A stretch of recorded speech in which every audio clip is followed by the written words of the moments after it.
بسم اللہ الرحمن الرحیم رب اشرح لی صدری ویسر لی امری واحلل عقدۃ من لسانی یفقہوا قولی اما بعد فاعوذ باللہ من الشیطان الرجیم بسم اللہ الرحمن الرحیم۔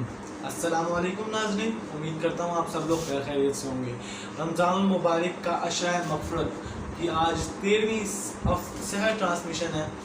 اللہ پاک سے دعا ہے کہ اللہ پاک ہم سب کو صحیح طریقے سے روزے رکھنے کی اور روزے اللہ پاک کے ہاں قبول ہونے کی دعا فرمائے، آمین کرتے ہیں۔ اللہ پاک ہم لوگوں کے روزوں کو قبول و منظور فرمائے۔ رب اشرح لی صدری ویسر لی امری واحلل عقدۃ من لسانی، وہ رب جس کے قبضے قدرت میں پورے جن و انس کی جان ہے، وہ رب جس کے قبضے قدرت میں پورے حیوانات و جنات کی جان ہے، وہ رب جس نے آسمان پیدا کیا، زمین پیدا کی، وہ رب جس نے آسمان پہ بادل برسائے، وہ رب جس نے آسمان پہ سورج چاند ستارے لایا، وہ رب جس نے زمین میں درخت، حیوانات، جنات، مخلوقات، انسان، ہر چیز پیدا کی، وہ رب جو غفور الرحیم ہے، وہ رب جو رزق دینے والا ہے۔ وَأَقِیمُوا الصَّلَاةَ وَآتُوا الزَّکَاۃَ، بے شک نماز قائم کرو اور زکوٰۃ دیا کرو۔ الصلاۃ خیر من النوم، نماز کی طرف آؤ، اس کے اندر خیر ہے۔ حی علی الصلاۃ، حی علی الصلاۃ، فلاح کی طرف آؤ، حی علی الفلاح، فلاح کی طرف آؤ۔ اللہ اکبر، اللہ اکبر، اللہ سب سے بڑا ہے، اللہ کے سوا کوئی معبود نہیں۔ وہ اللہ جس کو نہ تو اونگ آتی ہے نہ تو نیند آتی ہے، وہ رب جس کا قبضہ قدرت میں پورے جن و انس کی جان ہے۔ اللہ تبارک تعالیٰ سے دعا ہے کہ اللہ پاک ہم سب کو پڑھنا سننا قبول و منظور فرمائے، اور ہم لوگوں کی جو اس ٹرانسمیشن کا باقاعدہ سے آغاز ہو چکا ہوا ہے، تو ہم لوگ اس کو وقتاً بوقتاً آگے لے کے چلتے ہیں۔ اور تلاوت قرآن پاک کے لیے دعوت دیتا ہوں قاری عثمان یوسف صاحب کو کہ وہ آئیں اور آپ کے دلوں میں اللہ پاک کی محبت اور جذبہ پیدا کریں۔ قاری عثمان یوسف صاحب۔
اللہ یجعلک ذخرا للاسلام والمسلمین، اللہ یجعلک ذخرا للاسلام والمسلمین۔ لا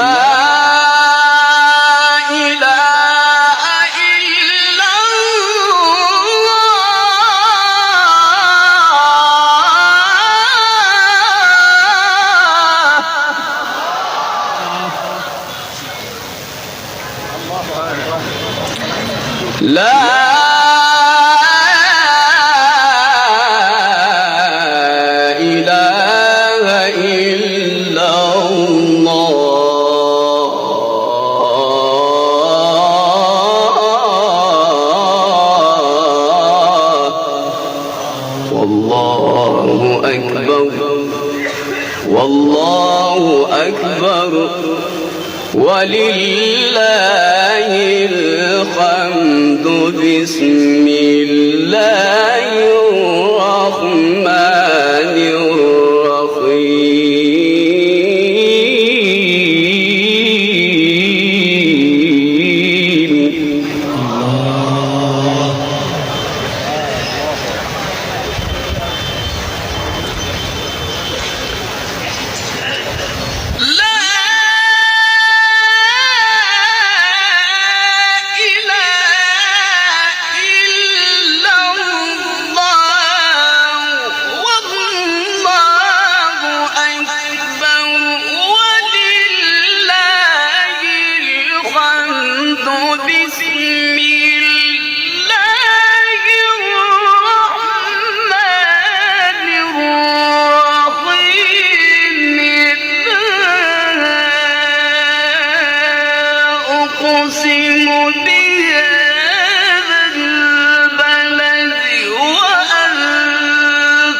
شيخ عيدي حبيب الملايين.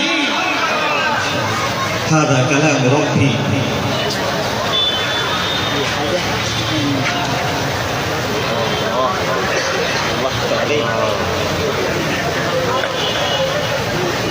أيحسب أن لن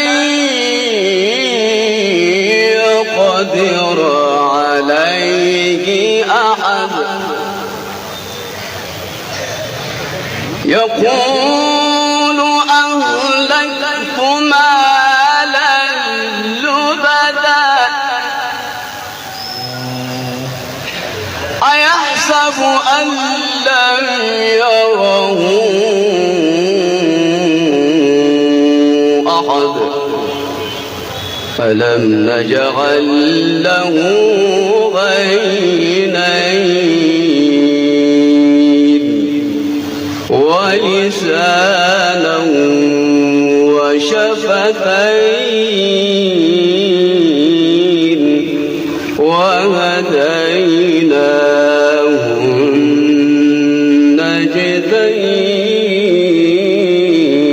النجدين.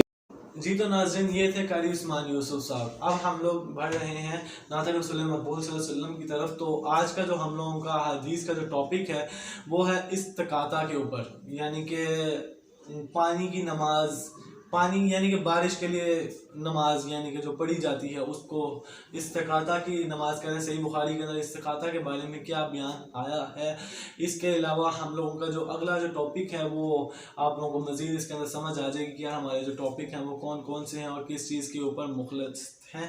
کیونکہ وقت بہت کم ہے ہمارے پاس، تو ہم لوگ نعت رسول مقبول صلی اللہ علیہ وسلم کی دعوت دیتے ہیں.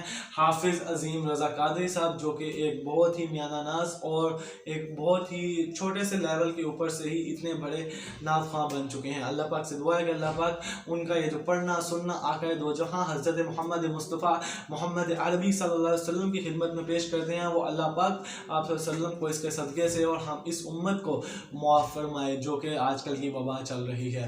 تو حافظ عظیم رضا قادری صاحب کو بلاتے ہیں اور اس کے بعد ہمارا حدیث کا ٹاپک شروع ہوگا، اس کو ایک مسئلے کے ساتھ حاضر ہوتے ہیں. حافظ عظیم رضا قادری صاحب. کیا بات مولا تیرے کرم کی، کیا بات مولا. اپنے ہاتھوں کو اشکال میں اٹھا کے پڑھیے. تا عمر کر دے آنا مقدر، اللہ اکبر اللہ اکبر. تا عمر کر دے آنا مقدر، تا عمر کر دے آنا مقدر. اللہ اکبر اللہ اکبر. ہم بے خدا سے تر ہے زبانیں، کانوں میں رس گھولتی ہے اذانیں، کانوں میں رس گھولتی ہے اذانیں. ہم دے خدا سے تر ہے زبانیں، کانوں میں رس گھولتی ہے اذانیں. بس ایک صدا آتی ہے برابر، اللہ اکبر. بلند آواز سے پڑھیے کہ گونج پڑ جائے اللہ اکبر کی. اللہ اکبر اللہ اکبر اللہ اکبر اللہ اکبر. بھیجا ہے جنت سے تجھ کو خدا نے، چوما ہے تجھ کو میرے مصطفیٰ نے. کہ سبحان اللہ. اور سب یہ شعر میرے دادا جان کو بہت پسند تھا کہ حجر اسود نفی سے سوال کی تیرا رنگ کیوں نہ کالا ہے. بیت تیرے اندر کیڑی خوبی ہے تیرے اندر کیڑی خوبی ہے تینوں ہر کوئی چومن والا ہے حجر اسود نے موڑ جواب دیتا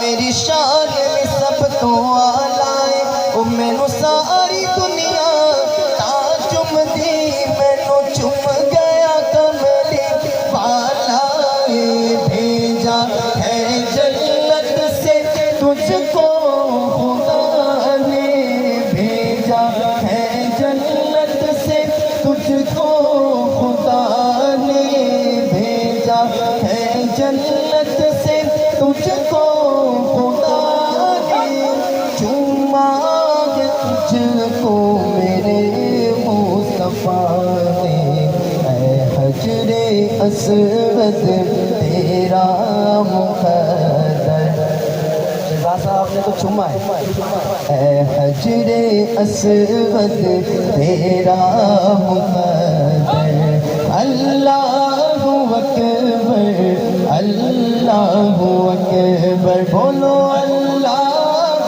اکبر اللہ اکبر کعبے کی رونق کعبے کا منظر اللہ اکبر اللہ جل جلالہ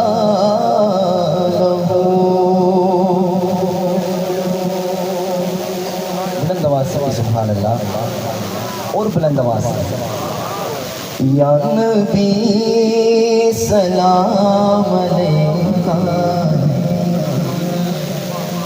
یا رسول سلام علیکہ یا نبی سلام علیکہ یا رسول سلام علیکہ صلوات اللہ علیکہ یا رسول سلام علیکہ یا نبی سلام علیکہ یا رسول سلام علیکہ ایک خواب سنا با ایک خواب سنا با ایک خواب سنا با اور نور فضا با آقا دو اللہ بے عرش مولا کدیوں فرشتے کدی جان فرشتے کدیوں فرشتے کدی جان فرشتے ساڈے ازلوں جڑ گئے آقا نال رشتے او کرما والا بیڑا مولا جڑا بندہ اچھی آواز نال پڑھے انہوں ایسے سال اپنا کرما والا بیڑا بکھا دے او کرما والا بیڑا او کرما والا بیڑا او کرما والا بیڑا او کرما والا بیڑا پلکا نال چمتا جاواں ایک خواب سناواں ایک خواب سناواں ایک خواب سناواں ایک خواب سناواں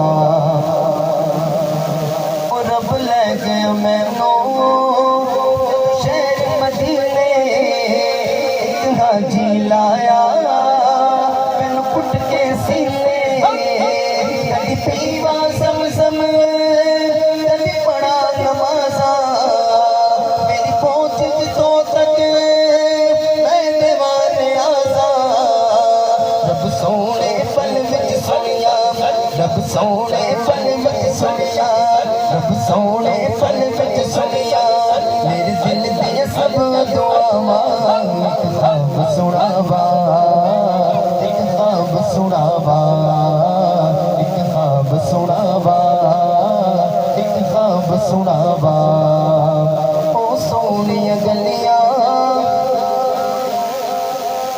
وچ رحمت رب دی میرا آقا سوہنا گل سندا سب دی او سونیاں گلیاں وچ رحمت رب دی میرا آقا سوہنا گل سندا سب دی میرے رمل وچا دے تے داد گزارا اسمان سے واجا تیرے کرم نو مارا اسموں نال بخشش منگا اسموں نال بخشش منگا اسموں نال بخشش منگا اسموں نال بخشش منگا اسموں نال بخشش منگا مینوں آؤندیاں بہت گیا وا ایک خواب سناوا ایک خواب سناوا ایک خواب سناوا ایک خواب سناوا میں جب اپنے والد محترم کے ساتھ مدینہ شریف گیا تو جب سرکار علیہ السلام کے گنبد کے سامنے بیٹھی تو وقت یاد آ جاتا ہے جب میں یہ شعر پڑھتا ہوں کہ آقا دا ویڑا پلکاں دی دھاری دل کرے گزارا تے عمر میں ساری کعبے دے چکے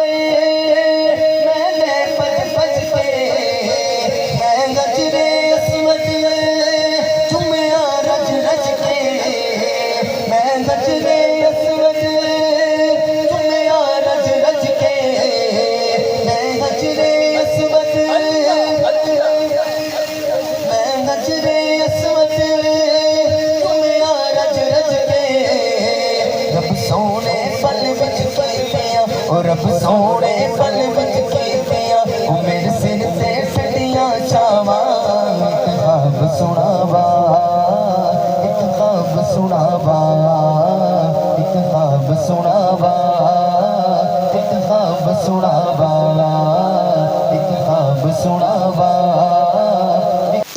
علیکا یا رسول سلام علیکا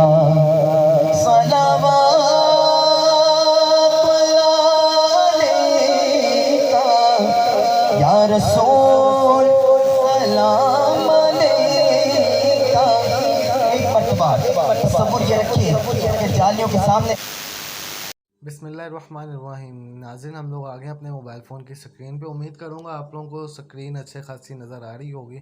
تو آج ہم لوگ پڑھیں گے کتاب میں نماز خوف کے بارے کا بیان، یعنی کہ نماز خوف یعنی کہ کیا ہوتی ہے۔ اور اللہ تعالیٰ نے سورہ نساء میں فرمایا کہ اور جب تم مسافر ہو تو تم پر گناہ نہیں اگر تم نماز کم کر دو، فرمان الہی ہے عذابا محینہ تک۔ میں نجد کی طرف نبی کریم صلی اللہ علیہ وسلم کے ساتھ غزوہ ذات القرع میں شریک تھا۔ دشمن سے مقابلے کے وقت ہم نے ضعیف باندھے۔ اس کے بعد رسول اللہ صلی اللہ علیہ وسلم نے ہمیں خوف کی نماز پڑھائی تو ہم میں سے ایک جماعت آپ صلی اللہ علیہ وسلم سے پہلے نماز پڑھنے میں شریک ہو گئی اور دوسرا گروہ دشمن کے مقابلے میں کھڑا رہا۔ پھر رسول اللہ صلی اللہ علیہ وسلم نے اپنی ابتدا میں نماز پڑھنے والوں کے ساتھ ایک رکوع اور 2 سجدے کیے، پھر یہ لوگ لوٹ کر اس جماعت کی جگہ آ گئے جس نے ابھی نماز نہیں پڑھی تھی۔ اب دوسری جماعت آئی، ان کے ساتھ بھی آپ صلی اللہ علیہ وسلم نے ایک رکوع اور 2 سجدے کیے اور پھر آپ صلی اللہ علیہ وسلم نے سلام پھیر دیا۔ اس گروہ میں سے ہر شخص کھڑا ہوا اور اس نے اکیلے رکوع اور 2 سجدے ادا کیے۔ جب جنگ میں لوگ ایک دوسرے سے گھٹ جائیں تو کھڑے نماز پڑھ لیں۔ اور ابن عمر رضی اللہ تعالیٰ عنہ نے نبی کریم صلی اللہ علیہ وسلم سے اپنی روایت میں اضافہ اور کیا ہے کہ اگر کافر بہت سارے ہوں تو مسلمان کو دم نہ لینے دیں تو کھڑے اور سوار رہ کر جس طور ممکن ہو اشاروں سے ہی صحیح مگر نماز پڑھ لے۔ نبی کریم صلی اللہ علیہ وسلم کھڑے ہوئے اور دوسرے لوگ بھی آپ صلی اللہ علیہ وسلم کی اقتداء میں کھڑے ہوئے۔ نبی کریم صلی اللہ علیہ وسلم نے تکبیر کہی تو لوگوں نے بھی تکبیر کہی۔ آپ صلی اللہ علیہ وسلم نے رکوع کیا تو لوگوں نے آپ صلی اللہ علیہ وسلم کے ساتھ رکوع اور سجدہ کر لیا اور کھڑے کھڑے اپنے بھائیوں کی نگرانی کرتے رہے، اور دوسرا گروہ آیا جو اب تک حفاظت کے لیے دشمن کے مقابلے میں کھڑا رہا، بعد میں اس نے بھی رکوع اور سجدے کیے۔ سب لوگ نماز میں تھے لیکن لوگ ایک دوسرے کی حفاظت کر رہے تھے۔ جب فتح سامنے ہو اور نماز پڑھنی ممکن نہ رہے تو اشارے سے نماز پڑھ لیں۔ ہر شخص اکیلے اگر اشارہ بھی نہ کر سکے تو لڑائی کے ختم ہونے تک یا امن ہونے تک نماز موقوف رکھیں۔ اس کے بعد 2 رکعتیں پڑھ لے۔ اگر 2 رکعتیں نہ پڑھ سکے تو ایک ہی رکوع اور 2 سجدے کر لے۔ اگر یہ بھی نہ ہو سکے تو صرف تکبیر تحریمہ کافی نہیں ہے۔ امن ہونے تک نماز میں دیر کریں۔ مخمول تابعی کا یہ قول ہے کہ صبح روشنی میں تستری کے قلعہ پر جب چڑھائی ہو رہی تھی تو اس وقت میں موجود تھا۔ لڑائی کی آگ خوب بھڑک رہی تھی تو لوگ نماز نہ پڑھ سکے۔ جب دن چڑھ گیا اس وقت صبح کی نماز پڑھائی گئی۔ ابو موسیٰ اشعری بھی ساتھ تھے۔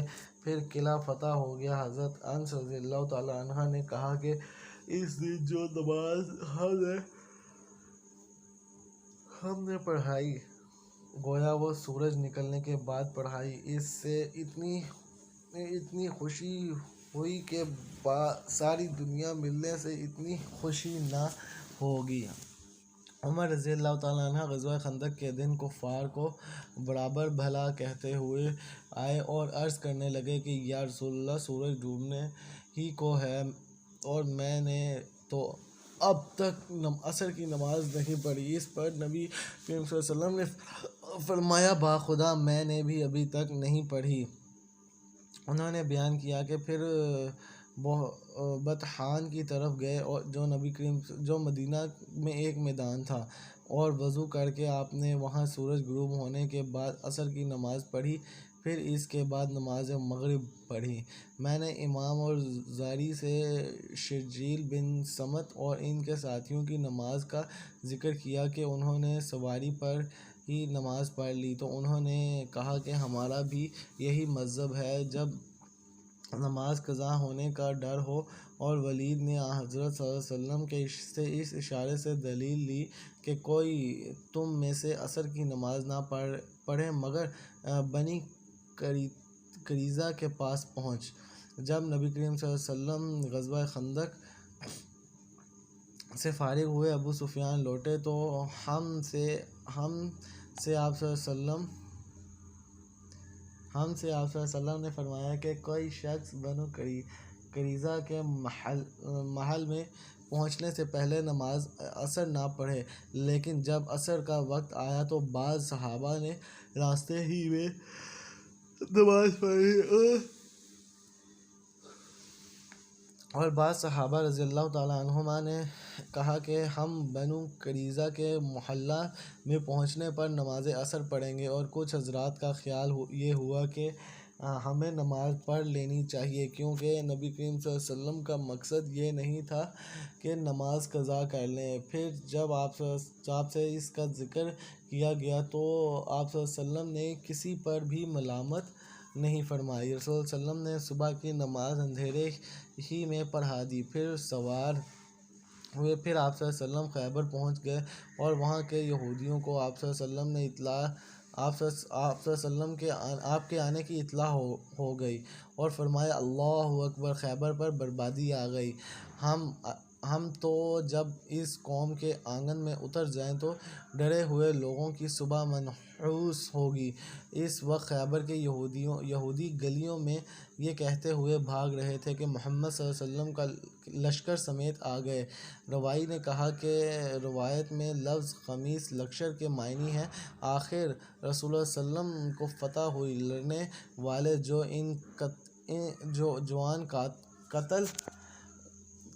جوان قتل کر دیے گئے، عورتیں اور بچے قید ہوئے۔ اتفاق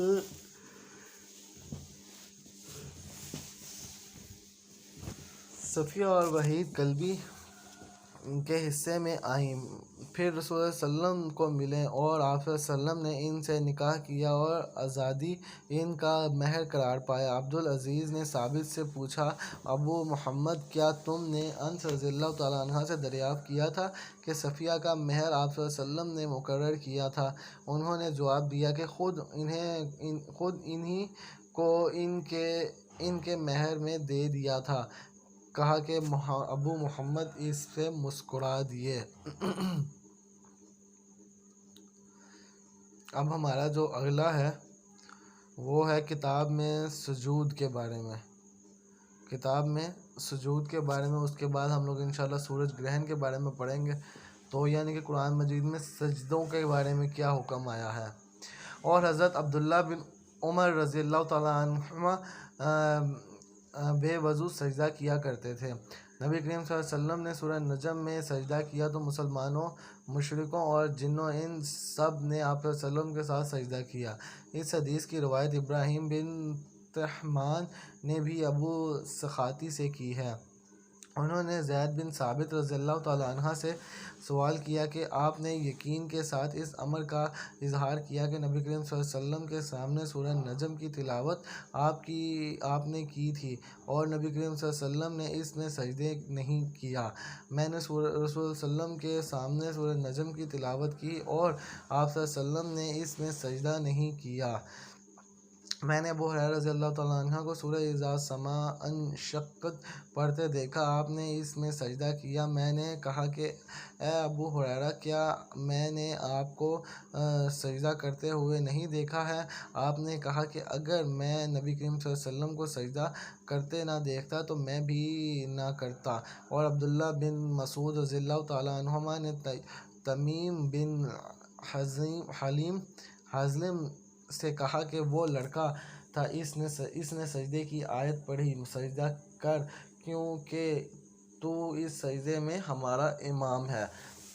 نبی کریم صلی اللہ علیہ وسلم ہماری موجودگی میں آیت سجدہ پڑھتے اور سجدہ کرتے تو ہم بھی آپ صلی اللہ علیہ وسلم کے ساتھ ہجوم کی وجہ سے اس طرح سجدہ کرتے کہ پیشانی رکھنے کی جگہ بھی نہ ملتی جس پر سجدہ کرتے۔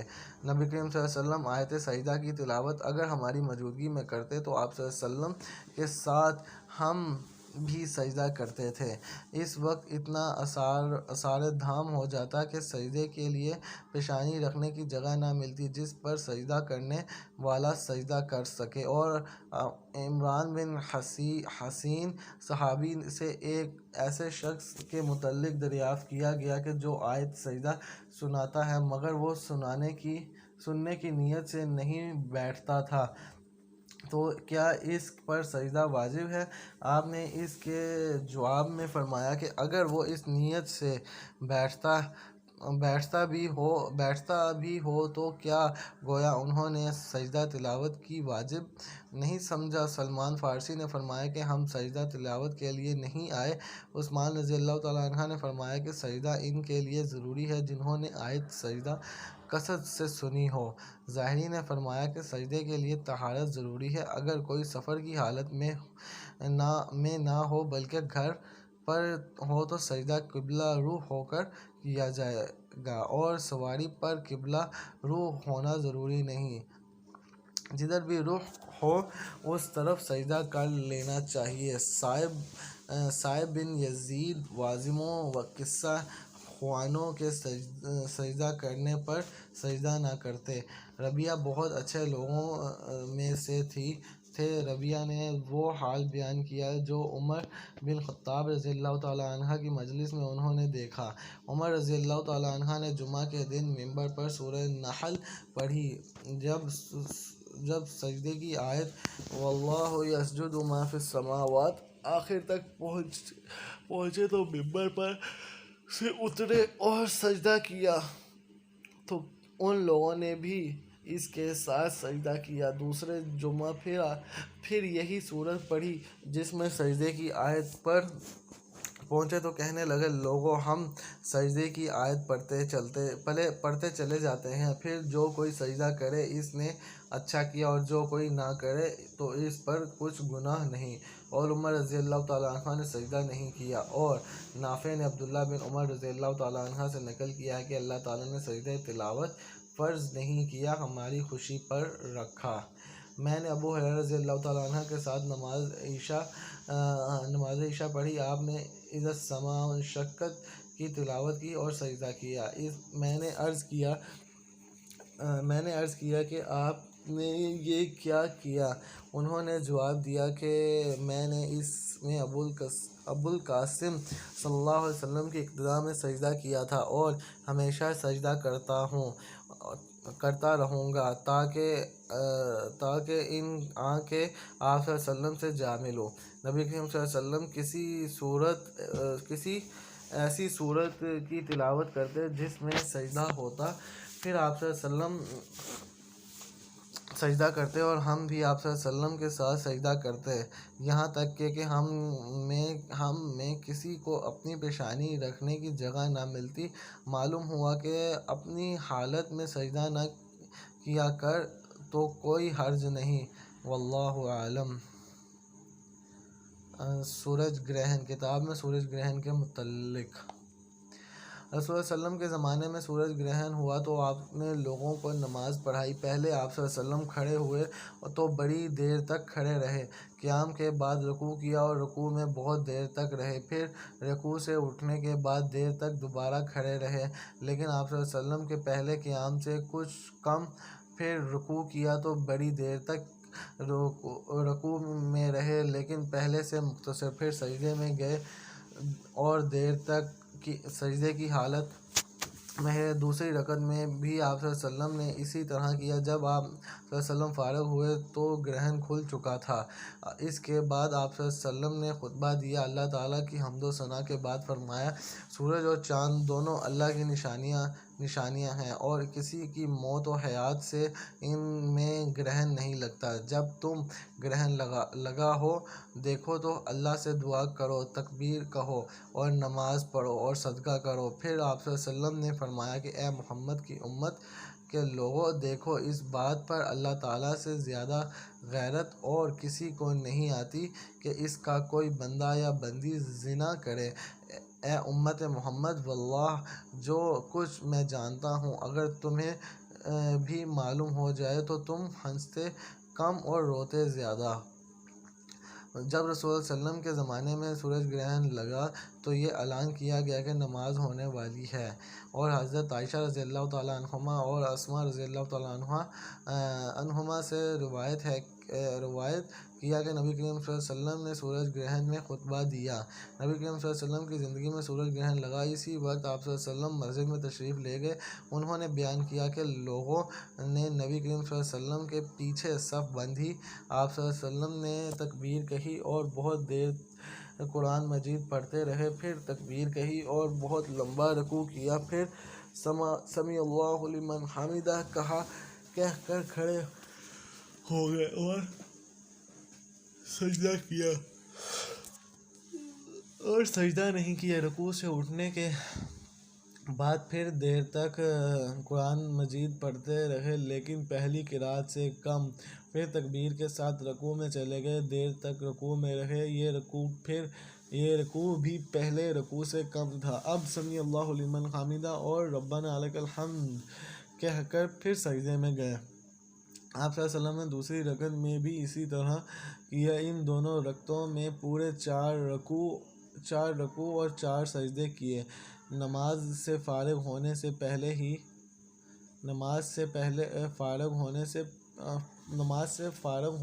پہلے ہی سورج صاف ہو چکا تھا۔ نماز کے بعد آپ صلی اللہ علیہ وسلم نے کھڑے ہو کر خطبہ فرمایا، پہلے اللہ تعالیٰ کی شان کے مطابق تعریف کی، پھر فرمایا سورج اور چاند کی 2 نشانیاں ہیں، ان میں اگر گرہن کسی کی موت اور حیات کی وجہ سے نہیں لگتا، لیکن جب تم گرہن دیکھو تو فوراً نماز کی طرف لپکو۔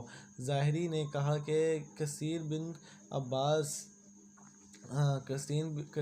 عباس اپنے بھائی عبداللہ بن عباس سے روایت کرتے تھے اور سورج گرہن کا قصہ اس طرح بیان کرتے تھے کہ جیسے عروہ نے عائشہ صدیقہ رضی اللہ تعالیٰ عنہ سے نقل کیا کہ ظاہری ظاہری نے کہا کہ عروہ سے کہا تمہارے بھائی عبداللہ بن زبیر نے جس دن مدینہ میں سورج گرہن ہوا صبح کی نماز کی طرف 2 رکعتیں پڑھیں اور کچھ زیادہ نہیں کیا۔ انہوں نے کہا کہ ہاں مگر وہ سنت کے طریق سے چوک گئے۔ جب رسول صلی اللہ علیہ وسلم نے زمانے میں سورج گرہن لگا تو یہ اعلان کیا کہ نماز ہونے والی ہے، اور حضرت عائشہ صدیقہ رضی اللہ تعالیٰ عنہما سے روایت ہے کہ رسول اللہ صلی اللہ علیہ وسلم نے اور اللہ تعالیٰ نے سورہ قیامہ میں فرمایا کہ والخسف والقمر، جس دن سورج میں خسوف گرہن لگا تو نبی کریم صلی اللہ علیہ وسلم نے نماز پڑھائی۔ آپ صلی اللہ علیہ وسلم کھڑے ہوئے، تکبیر کہی، پھر دیر تک قرآن مجید پڑھتے رہے، لیکن اس کے بعد ایک طویل رکوع کیا۔ رکوع سے پھر سر اٹھایا تو کہا سمیع اللہ لمن حمدہ۔ پھر آپ صلی اللہ علیہ وسلم پہلے ہی کی طرح کھڑے ہو گئے اور دیر تک قرآن مجید پڑھتے رہے، لیکن اس مرتبہ قرات پہلے سے کچھ کم تھی۔ پھر آپ صلی اللہ علیہ وسلم سجدے میں گئے اور بہت دیر تک سجدے میں رہے۔ پھر دوسری رکعت میں بھی آپ صلی اللہ علیہ وسلم نے اسی طرح کیا۔ پھر جب آپ صلی اللہ علیہ وسلم نے اسلام پھیرا تو سورج صاف ہو چکا تھا۔ نماز سے فارغ ہو کر آپ صلی اللہ علیہ وسلم نے خطبہ دیا اور فرمایا، سورج اور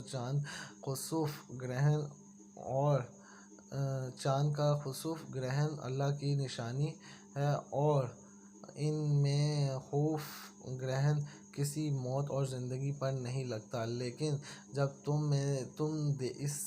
تم سے دیکھو تو فوراً نماز کے لیے لپکو۔ اور ابو موسیٰ اشعری رضی اللہ تعالیٰ عنہ نے نبی کریم صلی اللہ علیہ وسلم سے روایت کیا، جب رسول اللہ صلی اللہ علیہ وسلم نے فرمایا کہ سورج اور چاند دونوں اللہ تعالیٰ کی نشانیاں ہیں اور کسی کی موت و حیات سے ان میں گرہن نہیں لگتا، بلکہ اللہ تعالیٰ اس کے ذریعے اپنے بندوں کو ڈراتا ہے۔ عبد الوارث، شعبہ، خالد بن عبداللہ اور حماد بن سلمہ ان سب حافظوں سے یونس یہ جملہ کہ اللہ تعالیٰ ان کو گرہن کر کے اپنے بندوں کو ڈراتا ہے بیان نہیں کیا، اور یونس کے ساتھ اس حدیث کو موسیٰ کے مبارک بن فضلہ سے انہوں نے امام حسن بصری سے روایت کیا۔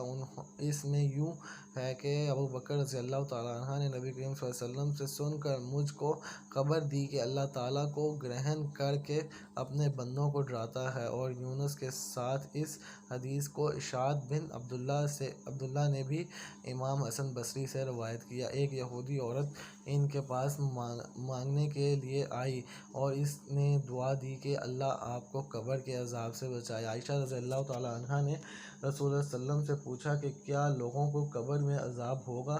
اس پر آپ صلی اللہ علیہ وسلم نے فرمایا کہ میں اللہ تعالیٰ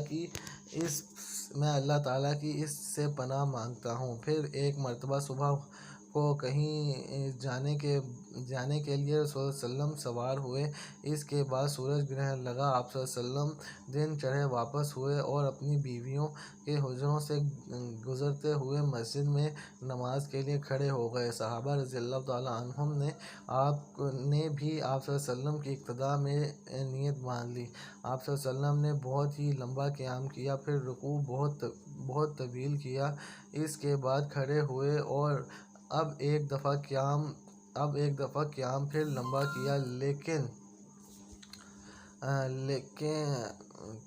لمبا کیا، پھر رکوع بہت طویل کیا، اس کے بعد کھڑے ہوئے اور اب ایک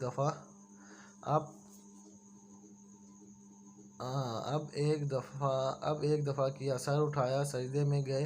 اب آپ صلی اللہ علیہ وسلم پھر دوبارہ کھڑے ہوئے اور بہت دیر تک قیام کیا، لیکن پہلے قیام سے کچھ کم، پھر ایک لمبا رکوع کیا، لیکن پہلے سے کچھ کم، پھر رکوع سے سر اٹھایا اور قیام میں اب ایک دفعہ بھی بہت دیر تک رہے، لیکن پھر سے کم دیر تک، چوتھی مرتبہ پھر رکوع کیا اور بہت دیر تک رکوع میں رہے، لیکن پھر سے مختصر رکوع سے سر اٹھایا تو سجدہ میں چلے گئے۔ آخر میں آپ صلی اللہ علیہ وسلم نے اس طرح نماز پوری کر لی۔ اس کے بعد آپ صلی اللہ علیہ وسلم نے جو چاہا، آپ صلی اللہ علیہ وسلم نے فرمایا کہ اسی خطبے میں آپ صلی اللہ علیہ وسلم نے لوگوں کو ہدایت فرمائی کہ عذاب قبر سے اللہ کی پناہ مانگیں۔ جب نبی کریم صلی اللہ علیہ وسلم کے زمانے میں سورج کو گرہن لگا تو اعلان ہوا کہ نماز ہونے والی ہے۔ اس نماز میں نبی کریم صلی اللہ علیہ وسلم نے ایک رکعت میں 2 رکوع کیے اور پھر دوسری رکعت میں بھی 2 رکوع کیے۔ اس کے بعد آپ صلی اللہ علیہ وسلم بیٹھے رہے قعدہ میں یہاں تک کہ سورج صاف ہو گیا۔ عبداللہ نے کہا کہ عائشہ رضی اللہ تعالیٰ عنہما نے فرمایا کہ میں نے اس سے زیادہ لمبا سجدہ اور کبھی نہیں دیکھا، اور حضرت عبداللہ بن عباس رضی اللہ تعالیٰ عنہما نے زمزم کے چبوترا میں لوگوں کو یہ نماز پڑھائی تھی، اور علی بن عبداللہ بن عباس نے اس کے لیے لوگوں کو جمع کیا، اور عبداللہ بن عمر رضی اللہ تعالیٰ عنہ نے نماز پڑھائی۔ نبی کریم صلی اللہ علیہ وسلم کے زمانے میں سورج کو گرہن لگا تو آپ صلی اللہ علیہ وسلم نے نماز پڑھائی تھی۔ آپ صلی اللہ علیہ وسلم نے اتنا لمبا قیام کیا کہ اتنی دیر میں سورہ بقرہ پڑھی جا سکتی تھی۔ پھر آپ صلی اللہ علیہ وسلم نے رکوع لمبا کیا اور اس کے بعد کھڑے ہوئے تو اب کی مرتبہ بھی قیام بہت لمبا تھا، لیکن پہلے سے کچھ کم۔ پھر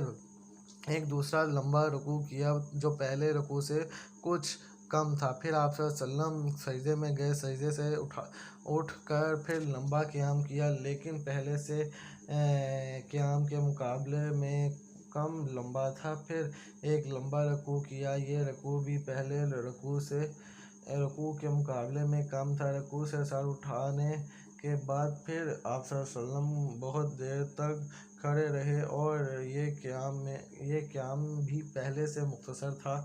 پھر چوتھا رکوع کیا، یہ بھی بہت لمبا تھا لیکن پہلے سے کچھ کم۔ پھر آپ صلی اللہ علیہ وسلم نے سجدہ کیا اور نماز سے فارغ ہوئے تو سورج صاف ہو چکا تھا۔ اس کے بعد آپ صلی اللہ علیہ وسلم نے خطبے میں فرمایا کہ سورج اور چاند دونوں اللہ تعالیٰ کی نشانیاں ہیں اور کسی کی موت اور زندگی کی وجہ سے ان میں گرہن نہیں لگتا، اس لیے جب تم کو معلوم ہو کہ گرہن لگ گیا ہے تو اللہ تعالیٰ کا ذکر کرو۔ صحابہ رضی اللہ تعالیٰ عنہم نے عرض کیا کہ یا رسول اللہ، ہم نے دیکھا کہ نماز میں اپنی جگہ سے آپ کچھ آگے بڑھے اور پھر اس کے بعد پیچھے ہٹ گئے۔ آپ صلی اللہ علیہ وسلم نے فرمایا کہ میں نے جنت دیکھی اور اس کا ایک خوشہ توڑنا چاہا تھا، اگر میں اسے توڑ سکتا تو تم اسے رہتی دنیا تک کھاتے، اور مجھے جہنم بھی دکھائی گئی۔ میں نے اس سے زیادہ بھیانک اور خوفناک منظر کبھی نہیں دیکھا۔ میں نے دیکھا کہ اس میں عورتیں زیادہ ہیں۔ کسی نے پوچھا یا رسول اللہ، اس کی کیا وجہ ہے؟ آپ صلی اللہ علیہ وسلم نے فرمایا کہ اپنے کفر انکار کی وجہ سے پوچھا گیا، کیا اللہ تعالیٰ کا کفر انکار کرتی ہے؟ آپ صلی اللہ علیہ وسلم نے فرمایا کہ شوہر کا اور احسان کا کفر کرتی ہے۔ زندگی بھر تم کسی عورت کے ساتھ حسن سلوک کرو، لیکن کبھی اگر کوئی خلاف مزاج بات آ گئی تو فوراً یہی کہے گی کہ میں نے تم سے کبھی بھلائی نہیں دیکھی۔ جب سورج کو گرہن لگا تو میں نے نبی کریم صلی اللہ علیہ وسلم کی بیوی عائشہ صدیقہ رضی اللہ تعالیٰ عنہ کے گھر آئی۔ اچانک لوگ کھڑے ہوئے نماز پڑھ رہے تھے اور عائشہ رضی اللہ تعالیٰ عنہ بھی نماز میں شریک تھی۔ میں نے پوچھا کہ لوگوں کو بات کیا پیش آئی؟ اس پر آپ نے آسمان کی طرف اشارہ کر کے سبحان اللہ کہا۔ پھر میں نے پوچھا کیا کوئی نشانی ہے اس کا؟ آپ نے اشارے سے کہا ہاں جواب دیا۔ انہوں نے بیان کیا کہ پھر میں بھی کھڑی ہو گئی لیکن مجھے چکر آ گیا، اس لیے میں اپنے سر پر پانی ڈالنے لگی۔ جب رسول اللہ صلی اللہ علیہ وسلم نماز سے فارغ ہوئے تو اللہ تعالیٰ کی حمد و ثنا کے بعد فرمایا کہ وہ چیزیں جو کہ میں نے پہلے نہیں دیکھی تھیں اب انہیں میں نے اپنی اسی جگہ سے دیکھ لیا۔ جنت اور دوزخ تک میں نے دیکھی اور مجھے وحی کے ذریعے بتایا گیا کہ تم قبر میں دجال کے فتنے کی طرح، یا یہ کہا کہ دجال کے فتنے کے قریب ایک فتنہ میں مبتلا ہو گئے۔ مجھے یاد نہیں کہ اسما رضی اللہ تعالیٰ عنہ نے کہا تھا کہ آپ نے فرمایا کہ تمہیں لایا جائے گا اور پوچھا جائے گا کہ اس شخص مجھ صلی اللہ علیہ وسلم کے بارے میں تم کیا جانتے ہو؟ مومن یا یہ کہا کہ یقین کرنے والا مجھے یاد نہیں کہ ان دو باتوں میں سے اسما رضی اللہ تعالیٰ عنہ نے کون سی بات کہی تھی، تو کہے گا کہ یہ محمد صلی اللہ علیہ وسلم آپ صلی اللہ علیہ وسلم نے ہمارے سامنے صحیح راستہ اور اس کے دلائل پیش کیے اور ہم آپ صلی اللہ علیہ وسلم پر ایمان لائے تھے اور آپ صلی اللہ علیہ وسلم کی بات قبول کی اور آپ صلی اللہ علیہ وسلم کا اتباع کیا۔ اس سے کہا جائے گا کہ تو مرد صالح، پس آرام سے سو جاؤ، ہمیں تو پہلے ہی معلوم تھا کہ تو ایمان و یقین والا ہے۔ منافق یا شک کرنے والا، مجھے معلوم نہیں کہ اسما رضی اللہ تعالیٰ عنہما نے کیا کہا تھا۔ وہ یہ کہیں گا کہ مجھے کچھ معلوم نہیں، میں نے لوگوں سے کیا بات سنی تھی وہی میں نے بھی کہا، آگے مجھے کو کچھ حقیقت معلوم نہیں۔ رسول اللہ صلی اللہ علیہ وسلم نے سورج گرہن میں غلام آزاد کرنے کا حکم فرمایا۔ ایک یہودی عورت نے ان کے پاس کچھ مانگنے آئی، اس نے کہا کہ آپ کو اللہ تعالیٰ قبر کے عذاب سے بچائے۔ انہوں نے نبی کریم صلی اللہ علیہ وسلم سے پوچھا کہ کیا قبر میں بھی عذاب ہوگا؟ نبی کریم صلی اللہ علیہ وسلم نے یہ سن کر فرمایا کہ میں اللہ کی اس سے پناہ مانگتی ہوں۔ اللہ تبارک و تعالیٰ ہم سب کا پڑھنا سننا قبول و منظور فرمائے۔ لاہور اور اس کے مضافات پہ اذان فجر کا وقت ہوا چاہتا ہے، ایک مسئلہ، اس کے بعد اذان فجر۔ اللہ حافظ و ناصر۔ جی تو ناظرین، یہ تھا آج کا ہمارا ٹاپک، اور اللہ پاک سے دعا ہے کہ اللہ پاک ہم سب کو اپنے حفظ و ایمان میں رکھے، اور یہ جو پانی کی ہے نماز اور اس کے علاوہ سجدے کے بارے میں بتایا گیا، تو اللہ پاک ہم سب کا پڑھنا سننا قبول و منظور فرمائے۔ اور آج کا جو ہمارا مسئلہ ہے وہ ایک عالمی وبا سے ریلیٹڈ ہے کہ کیا کووڈ کے اندر کووڈ ٹیسٹ جو ہے روزے کی حالت میں کروایا جاتا ہے؟ جی بالکل کروایا جا سکتا ہے، میں نے پہلے بھی اس کا واضح طور پہ ذکر کر دیا ہوا ہے، مزید اس کی ڈیٹیل میں نہیں جاؤں گا، کیونکہ ایک ٹیسٹ ہے جس کا یعنی کہ نہ دکھنے والی وبا ہے، جو کہ ہمارے ملک پاکستان میں بھی پھیل چکی ہے، اور ہمارے پاکستان کے ہمسائے گیری میں چین میں پھیلی، اس کے بعد اب بھارت کے اندر اس کا بے حد اتنا نقصان ہوتا آ رہا ہے۔ اللہ پاک سے دعا ہے کہ اللہ پاک ہم سب کے گناہوں کو معاف فرمائے اور آنے والا وقت ہم سب کے حق میں قبول و منظور فرمائے۔ اللہ پاک سے دعا ہے کہ اللہ پاک ہم سب کو گناہوں سے بچائے، اور اللہ پاک سے دعا ہے کہ اللہ پاک ہم سب کے صغیرہ کبیرہ گناہوں کو معاف فرمائے۔ تو آج کا جو ہمارا مسئلہ تھا کہ کووڈ کا ٹیسٹ کیا روزے کی حالت میں کروایا؟ جی بالکل روزے کی حالت میں کروایا، کیونکہ اس کے اندر کوئی میڈیسن اندر نہیں جانی ہوتی، کوئی ایک کاٹن ہی وہ گلے کے اندر پھیرتے ہیں اور باہر نکال لیتے ہیں، آپ کا تھوک نکالتے ہیں، نہ کہ آپ کو کوئی کیمیکل لگاتے ہیں۔ اللہ پاک سے دعا ہے کہ اللہ پاک ہم سب کو اس بیماری سے دور رکھے۔ لاہور اور اس کے مضافات میں اذان فجر کا وقت ہوا جاتا ہے۔ اللہ حافظ و ناصر۔ اللہ اکبر، اللہ اکبر، اللہ اکبر، اللہ اکبر، اشہد ان لا الہ الا اللہ، اشہد ان لا الہ الا اللہ، اشہد ان محمد رسول اللہ،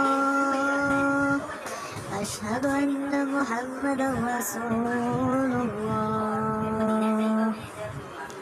حي على الصلاة، حي على الصلاة، حي على الفلاح، حي على الفلاح،